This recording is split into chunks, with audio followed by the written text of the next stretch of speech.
बच्चों, आज बातें होंगी कायद आज़म मोहम्मद अली जिन्नाह की।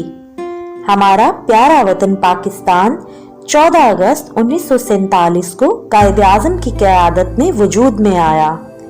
कायद आज़म 25 दिसंबर 1876 को कराची में पैदा हुए। आपके वालिद चमड़े की तिजारत करते थे। उन्होंने मिशन हाई स्कूल से इब्तदाई तालीम हासिल की। सिंध मदरसा हाई स्कूल में भी तालीम हासिल की। वकालत की तालीम हासिल करने के लिए कायद आज़म इंग्लैंड चले गए और 19 साल की उम्र में बरतानिया से कानून की डिग्री हासिल करने वाले कमसिन तरीन हिंदुस्तानी का एजाज हासिल किया। 1893 में वतन वापस आए। पहले कराची में वकालत की, फिर बॉम्बे चले गए। आपका शुमार कामयाब तरीन वकीलों में होने लगा। कायद आज़म मोहम्मद अली जिन्नाह ने 1896 में सियासी जिंदगी का आगाज करते हुए इंडियन नेशनल कांग्रेस में बाकायदा शमूलियत इख्तियार की, लेकिन इन्हें जल्दी एहसास हुआ कि कांग्रेस सिर्फ हिंदुओं की नुमाइंदा जमात है, जहां मुसलमानों के साथ इम्तियाजी सलूक बरता जाता है। कायद आज़म ने 1913 में ऑल इंडिया मुस्लिम लीग में शमूलियत इख्तियार की। कायद आज़म शुरू में हिंदू मुस्लिम इत्तेहाद के हामी थे। नेहरू रिपोर्ट के बाद उन्होंने 14 निकात पेश किए।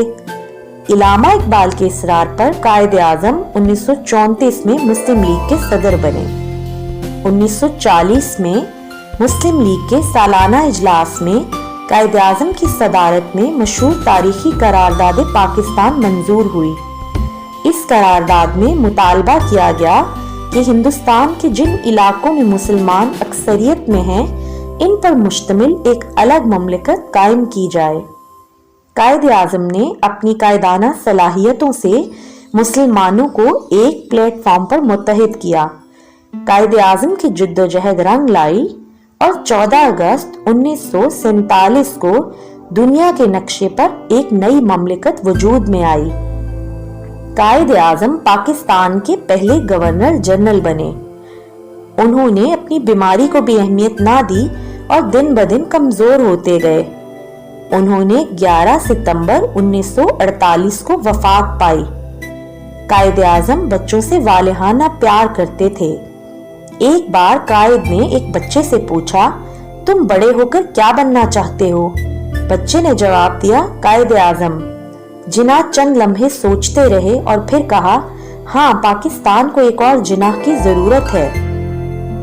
मिल्लत का पासबा है मोहम्मद अली जिन्नाह, मिल्लत है जिस्म जान है मोहम्मद अली जिन्नाह।